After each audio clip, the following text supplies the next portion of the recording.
Halo, assalamualaikum warahmatullahi wabarakatuh. Jumpa lagi bersama kami UBK Jatim Sidoarjo, grosir listrik termurah dan terpercaya.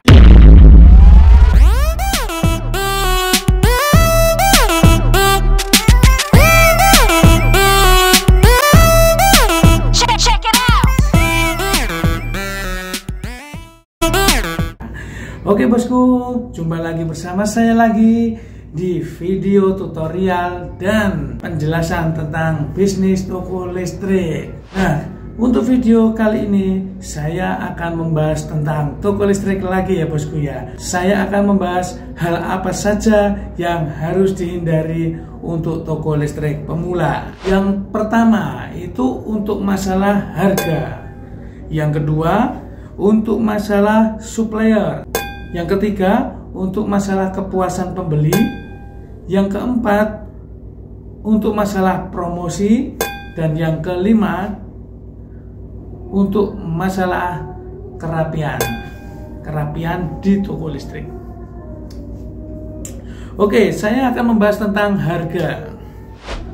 Nah, banyak yang tanya harga standar untuk jualan toko listrik itu berapa. Nah, saya akan menjawab, tidak ada standar yang pasti. Itu tergantung kalian, tergantung situasi kondisi di toko kalian. Jika toko kalian sudah rame, toko kalian sudah lancar, itu harga bisa kalian mainkan sendiri tanpa harus ada patokan dari harga-harga tertentu atau supplier-supplier tertentu ya bosku ya. Jadi untuk harga real dan fix, tidak ada patokan harga. Nah, tapi jika kalian bingung untuk menentukan harga, kalian bisa patokan di mana harga yang kalian kulak itu kalian up lagi 100%. Itu yang saya terapkan di toko listrik saya. Nah, bagaimana jika ada kompetitor atau saingan di wilayah dekat Anda, bahkan radiusnya nggak sampai 100 meter.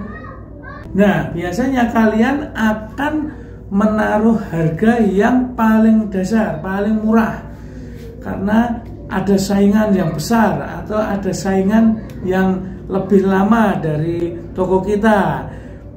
Kalian pasti mikirnya harga harus lebih murah dari toko listrik tersebut. Nah, menurut saya itu bukan soal harga ya bosku ya. Harga relatif umum. Itu sudah saya survei bahwa di tempat saya juga banyak saingan-saingan.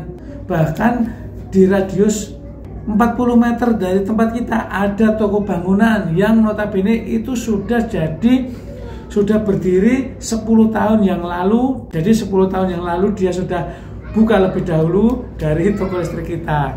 Nah, di sini bukan masalah harga murah-murahan atau bukan masalah harga di sana lebih mahal, harga di sini lebih mahal, bukan ya bosku ya. Yang pertama itu kelengkapan yang perlu dibenahin. Jadi bukan masalah harga. Jika hargamu murah tapi produknya tidak lengkap, pasti orang akan memilih di toko listrik meskipun mahal. Itu pasti, karena saya bilang gini, saya sudah menjalani buka 2 toko listrik itu dan alhamdulillah semua sudah lancar dan sudah melewati faktor-faktor tersebut. Jadi harga itu tidak terlalu pengaruh ya bosku ya di toko listrik.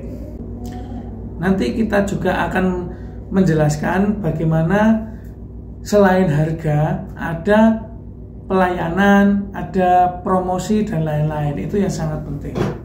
Terus yang kedua adalah supplier. Saya sarankan kalian jangan berpatok pada satu supplier tertentu. Harus ada supplier-supplier lainnya atau supplier pengganti.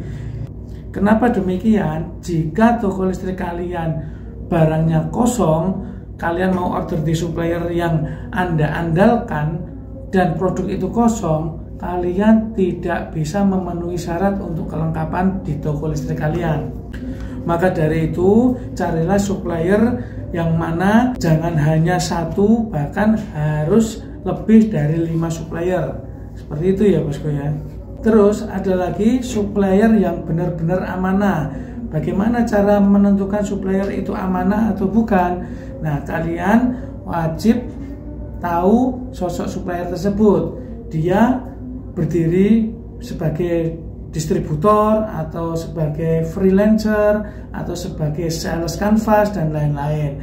Supplier yang benar-benar amanah itu biasanya supplier yang ada kantornya atau ada gudangnya, seperti itu. Bukan yang freelance, stoknya nggak ready, setelah diorder baru diambilkan, bukan seperti itu ya bosku ya. Karena di situ dia tidak bisa menjamin retur barang atau kerusakan yang ada di toko listrik kalian, returnya mudah atau susah, seperti itu. Karena seperti pengalaman saya dulu, saya order yang mana barang yang murah, tapi saya tidak memikirkan ke belakangnya seperti apa. Jadi saya bingung untuk menukarkan produk-produk saya dulu. Nah, kalian juga harus mencari supplier yang bisa bersaing di wilayah kalian. Jadi bandingkan supplier 1 dengan supplier 2, bandingkan supplier 2 dengan supplier yang lainnya. Harganya seperti apa, terus pelayanannya seperti apa, mekanisme pembelanjaannya seperti apa. Seperti itu bosku ya. Jika dirasa tepat, nah kalian bisa berlangganan di supplier tersebut, terutama masalah harga. Terus kedua, masalah pelayanan. Yang ketiga, masalah garansi retur atau sebagainya, karena itu sangat berpengaruh di toko kalian. Yang ketiga, pelayanan. Jika ada customer kalian yang sudah beli di kalian, jangan anggap pembeli yang ada di toko kalian itu merasa puas. Jadi kalian harus mendekati, ajak ngobrol, atau jadikan dia sebagai teman Anda. Tanyakan hal-hal yang sekiranya berhubungan dengan yang dia beli. Misalnya ada orang beli lampu, beli 4 watt misalnya. Ini beli lampu buat apa Pak? Penerangan ruang tamu atau ruang kamar mandi atau ruang dapur atau apa? Nah, itu kalian juga bisa ngobrol seperti itu. Kalau misalnya buat ruang tamu Mas, nah ini ada pilihannya Pak. Ada yang Philips, ada yang standar, ada yang paling murah, dia suruh pilih. Nah, setelah dia suruh pilih, Pak, di sini ada garansi. Nah, seperti itu pelayanannya ya bosku. Di sini ada garansi selama 1 tahun misalnya. Nah, di situ kalian sudah dapat nilai plus dari pelanggan kalian yang beli di situ. Suatu saat jika lampu di rumahnya dia mati, pasti akan belanja di toko listrik Anda karena pelayanannya sangat ramah, sangat baik. Bahkan ada garansinya, seperti itu bosku. Terus jangan berhenti sampai di situ. Tawarkan produk-produk lain, misalnya yang berhubungan dengan lampu, seperti kabelnya nggak sekalian Pak, atau fittingnya nggak sekalian Pak, atau apalah yang sekiranya berhubungan dengan lampu tersebut. Biasanya banyak customer yang lupa saat di rumah, lu ya kabelnya belum. Nah, itu kalian bisa tawarkan seperti itu. Yang keempat, promosi. Bentuk promosi sedemikian rupa sehingga customer Anda mengingat toko Anda dengan hal-hal tertentu. Misalnya kalian pernah belanja di Alfamart, ya kan? Setiap pembelian 100.000 biasanya kalian bisa tebus murah produk ini dengan harga sekian. Nah, terapkan di toko listrik kalian bahwa jika kalian keberatan di 100.000, ambillah di 50.000. Jika ada pembelian 50.000, kasih press list atau kasih tulisan yang mana bisa tebus murah lampu dengan harga modal misalnya. Nah, itu nggak apa-apa, itu trik marketing yang harus dijalani memang. Di toko listrik kita juga seperti itu, ada yang beli 1 gratis 1, ada yang beli 2 gratis 1, ada yang tebus murah, ada yang pembelanjaannya dapat voucher, ada yang banyak banget yang kita promosikan. Jadi orang di situ pasti nggak hanya sekedar beli kasih uang, bukan hanya sekedar itu ya bosku ya.